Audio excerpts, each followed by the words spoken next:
First time namin mag-travel sa abroad kasamang buo yung mga pinsan ni Jace. Paalis pa lang kami, sobrang overwhelmed na siya. At kakarating pa lang namin sa airport sa Hong Kong, umiyak na itong si Mami Precious Angel dahil merong nangyari. Hi mga Marikoy, gabi pa lang nag-empake na ako kaya pagsapit ng 4 AM, biniisan ko na lang itong si Jace. Nakatatlong palit nga pala kami ng damit niya kasi namimili siya ng susuotin.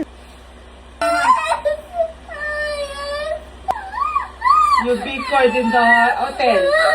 There's Where si Jace, mga Marikoy, naalis kami kasama ang mga pinsan niya. At bago ito sa kanya, kaya lahat ng ginagawa ko sa kanya, nagmumuryot siya. Nasa bahay pa lang kami, mga Marikoy, hindi ko na kinakaya. Dahil nagmumuryot siya, nakalimutan niya ding magpaalam kay Baby Ice, kaya ako na lang yung nagpaalam. Pagkasakay namin ng sasakyan, sakto, dumating na din sila Mami Precious Angel. Sa amin na lang sila sumakay kasi iwan namin itong sasakyan namin sa airport. First time nga pala nilang buong pamilya na magta-travel. Nakakatuwa at sobrang na-excite ako lalo na para kay Ate Sky at Kuya Tenten. Pero syempre, kinakabahan din ako para kay Jace kasi nga malaking pagbabago ito. Sanay na siya mag-travel, mga Marikoy, na kami lang yung kasama ni Daddy Tano. Ngayon, madami kaming kasama, halos buong pamilya dahil kasama din sila ate ko. Itong trip nga pala na to, all expenses paid nila ate ko. Request ito ni Ate Jessie at Ate Seiya. Kung mapapansin nyo, mga Marikoy, papasok pa lang kami ng airport, pagod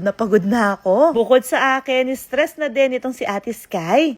Jace, no, don't do it again. Kasi Ate Sky is stressed, ma. Why are you stressed? What happened? Because she keeps on, she wants to go home. She keeps on riding it by herself. What will you say? What will you say? Nag-thank you at sorry pa nga itong si Jace pero ginawa niya na naman ulit. Napaupo lang namin siya, mga Marikoy, nung binagit namin sa kanya yung libro niya. I wonder in the surface is that the youngest mermaid swam out to swim. A sky is wandering the brightness she was with.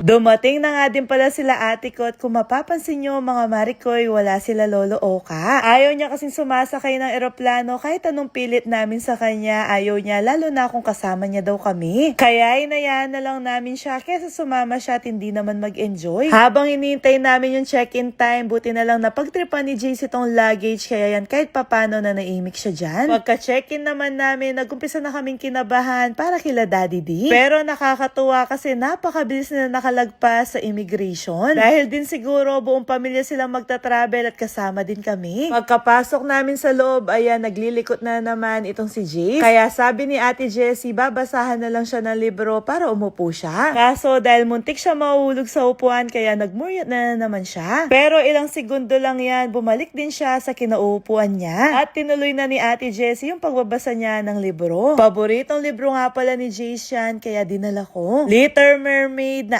araw-araw binabasa niya sa bahay. Noong napagod na si Ate Jessie, si Ate Seiya naman yung nagpresenta na magbasa ng libro. Tapos, tinry ko nga pala silang picturean na magpipinsan, mga Marikoy, kaso hindi ko sila mapaayos ng pwesto. Itong si Jay, sinihila niya pa si Ate Sky. Kaya nakipaglaro na lang ako kay Ate Jessie.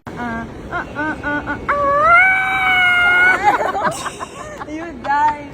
You died.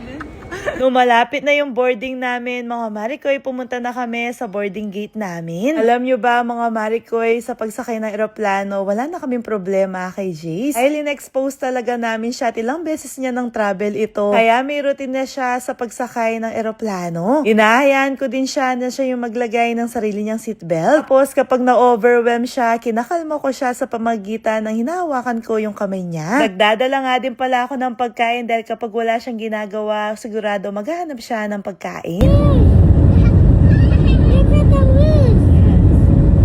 At every time na gumagana na yung eroplano, kinakabahan siya kaya yun yung ginagawa ko. Inahag ko din siya ng maigpit at lagi ko sinisigurado sa kanya na nasa tabi niya lang ako. I hold your crown. I hold your crown.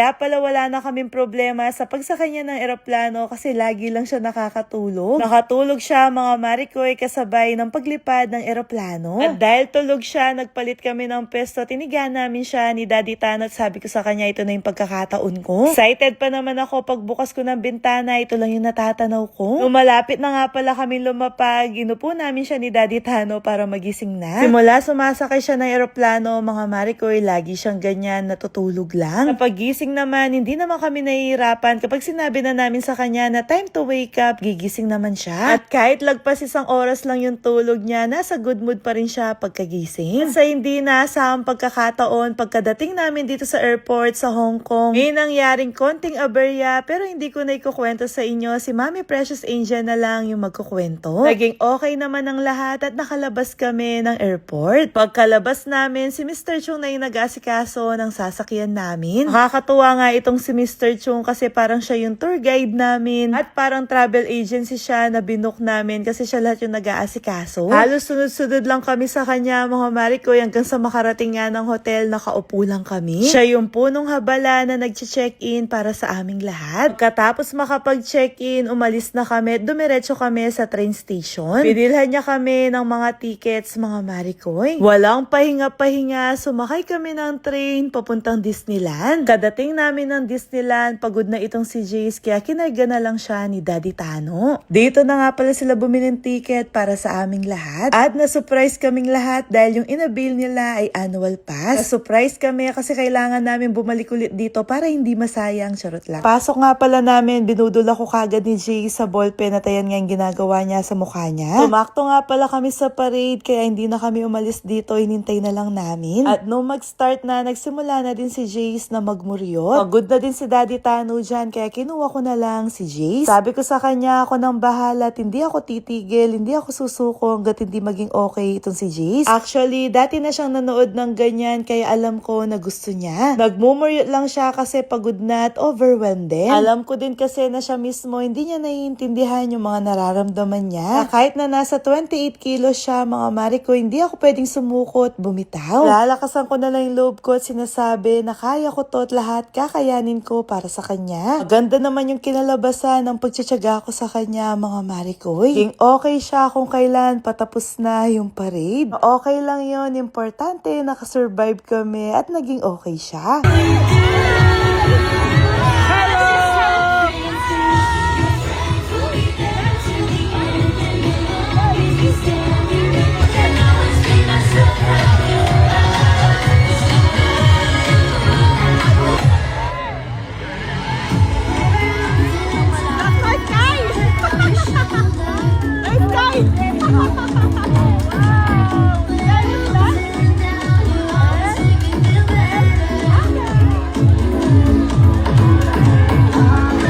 Hindi na nga pala namin siya sinakay sa mga rides, baka lalo lang siya magmuryot. Meron pa namang day 2 tsaka day 3, doon na lang namin itatry na isakay namin siya ng rides. Pero tinapos namin hanggang fireworks.